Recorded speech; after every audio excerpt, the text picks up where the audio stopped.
Welcome back, everyone, to another deep dive. Today we're going to be exploring some excerpts from the Quran, specifically chapter 30, the Romans. Okay. Now, this chapter, it's not just like a history lesson. Right. It uses like a real historical event to explore some pretty deep spiritual ideas about, things like victory and faith and in the nature of God. Yeah, it's fascinating how this chapter uses the defeat of the Romans, Right. who were like, a major world power at the time. Yeah. As a starting point. Their defeat by the Persians in Right. 614 AD was a huge shock to the world. Yeah. But the Quran actually predicted that they would rise again. Wow. In a few years. And that's exactly what happened. Yeah. They were victorious again within like just a few years. That's right. Yeah. It's on the surface it seems, like a simple historical account. But I feel like there's got to be a deeper message here, isn't there? Yeah. You see this event, it's like a puzzle piece Okay. fitting into this larger picture. Okay. About how power shifts and changes. The Quran is using this historical event to show that even the strongest empires can fall. Wow. And sometimes those who seem weak can rise up. Right. But ultimately, it's emphasizing that true power comes from Allah or God. That makes a lot of sense. And speaking of Allah's power, Right. verses 4 and 5, I feel like they really highlight this. Yeah. Talking about how believers find joy in Allah's support and his ability to give victory to whomever he chooses. You've hit on a core concept in Islam Okay. called Tawheed. Okay. The belief in the oneness of God. Right. Allah is seen as the ultimate source of all power, the one who guides the course of history. Right. And decides the fate of nations. But it's not just about power, is it? I mean, there's also this sense of mercy and compassion. Yeah. Allah is described as both almighty and merciful. Right. Showing us this balance Yeah. of strength and compassion in Islam. Yeah. This incredible combination of awe-inspiring power and comforting mercy. Now, the chapter takes a bit of a turn, I think. Okay. Towards deeper reflection in verses 8 and 9. It talks about Allah's creation of the heavens and the earth, Right. and how they were created for a specific purpose and time.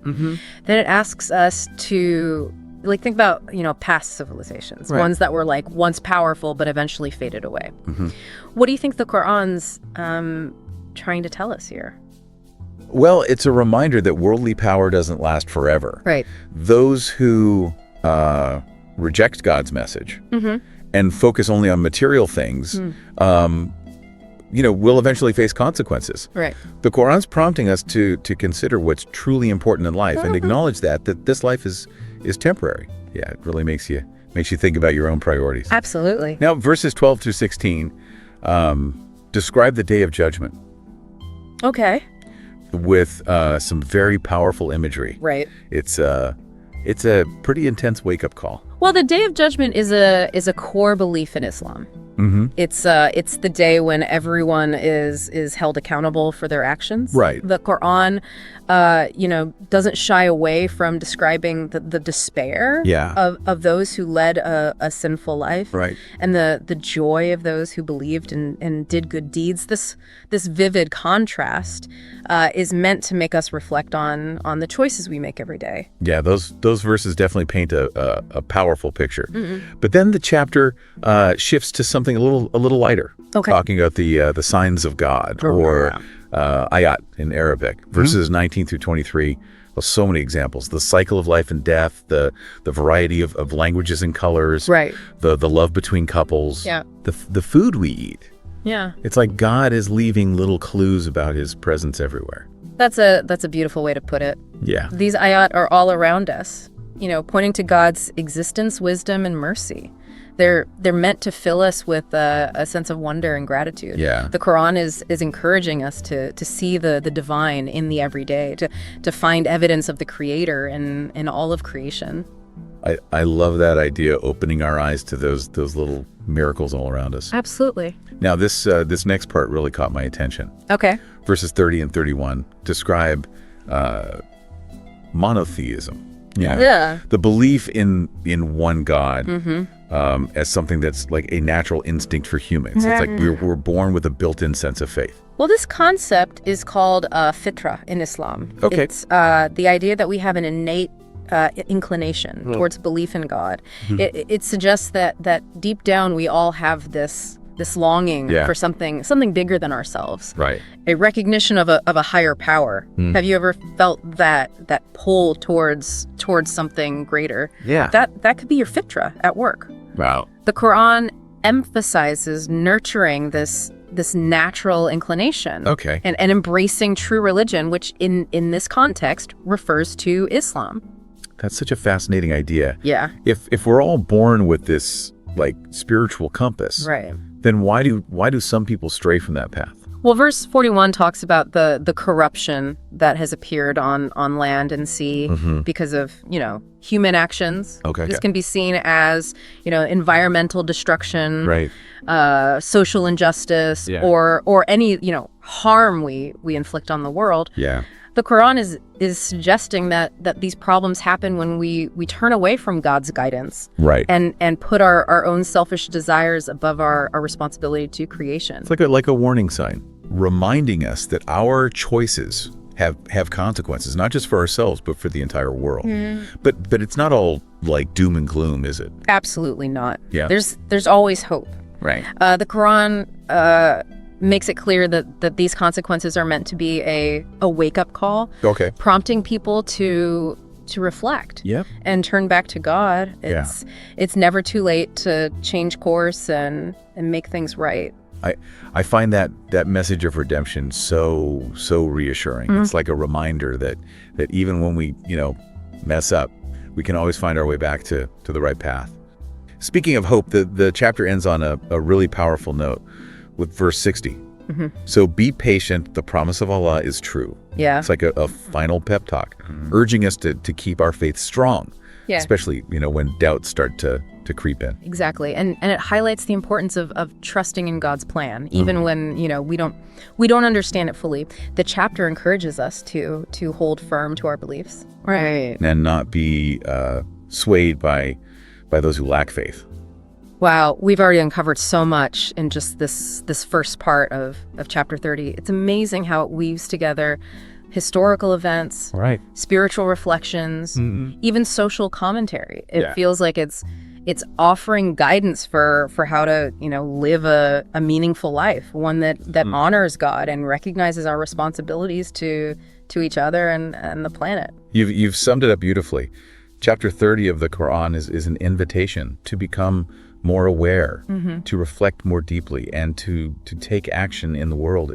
It encourages us to see things through a lens of faith, recognizing God's presence in everything, Right. and striving to live in harmony with His will. This has been such a thought-provoking conversation. I'm eager to delve deeper into this chapter. I'm ready when you are. There's still so much more to explore. Okay, great. That last point about trusting in God's plan really stuck with me. It makes me think about how much we as humans Right. crave certainty and control. But the Quran seems to suggest that it's okay to not have all the answers all the time. It is a profound point throughout this chapter. We see this emphasis on patience and holding firm to your faith. Yeah. Particularly when you're facing, doubt or hardship. It's like the Quran is saying that true faith often involves navigating uncertainty. Right. And trusting that a greater power is guiding things, even when we can't grasp the entire picture. Yeah, it's a bit like taking a leap of faith, isn't it? Absolutely. Now, there's a verse that really jumped out at me. Okay. Verse 24. It talks about Allah providing for all living beings. Right. But it also mentions those who hoard wealth and refuse to share. It feels so relevant to, the inequalities we see Absolutely. in the world today. Well, that verse touches upon a core value in Islam, Okay. social justice. Okay. The Quran constantly emphasizes the importance of caring for those less fortunate, sharing our wealth, and ensuring that everyone's basic needs are met. It's a direct challenge to the accumulation of wealth and the indifference some show towards the suffering of others. So it's not just about like personal piety. It's about, actively working to create a more just and equitable world. Precisely. Islam emphasizes both individual and collective responsibility. Caring for the poor, the orphaned, the vulnerable is considered an essential aspect of faith. This chapter keeps bringing up these thought-provoking ideas. Another one that caught my attention is the idea that Allah creates and then repeats creation. We see this mentioned in verse 11 and again in verse 27. What's the significance of this repetition? This repetition is highlighting the cyclical nature of life in the universe. It suggests that creation isn't just a one-time event, but a continuous process of renewal and regeneration. This connects back to those themes of impermanence and God's ultimate power. I think of it like the seasons changing, always returning, always renewing. It really is mind-blowing when you think about this, constant cycle of creation and recreation happening all around us. All the time, It makes you appreciate the interconnectedness of everything. How, even death isn't an ending, but a transformation. A return to the source. And it prompts us to think about our own place in this grand scheme. If creation is being constantly renewed, what's our responsibility in that process? How can we contribute in a way that honors the Creator? This chapter is packed with wisdom and insight. Absolutely. It's remarkable how it weaves together history, philosophy, and social commentary into this beautiful tapestry. It really is. It's not just a religious text. It feels like a guide for living a meaningful life. A life that recognizes the divine and acknowledges our responsibility to each other and to the planet. You've articulated that beautifully. Chapter 30 of the Quran is a call to awaken to deeper truths, to reflect on our lives and to take meaningful action. It challenges us to see the world through a lens of faith, recognizing God's presence in all things, and striving to align our actions with His will. I feel like we could spend hours unpacking all the layers of meaning in this chapter. But sadly, we are nearing the end of our deep dive. Time really does fly when you're immersed in such fascinating material. But we do have time to explore one final point that I think is particularly moving. I know, right? It feels like we've just scratch the surface of what this chapter has to offer.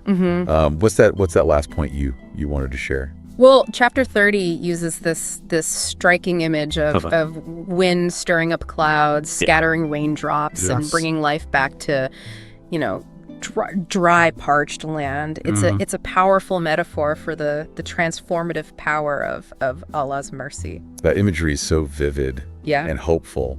It reminds me that even in the darkest of times, there's always potential for renewal. Absolutely. And for hope to, blossom again. Exactly. The chapter reminds us that no matter how difficult things may seem, God's mercy is always there. It's like a gentle rain that nourishes our souls and brings life back to barren hearts. And it ties back to that idea we talked about earlier. The cyclical nature of creation, even after death.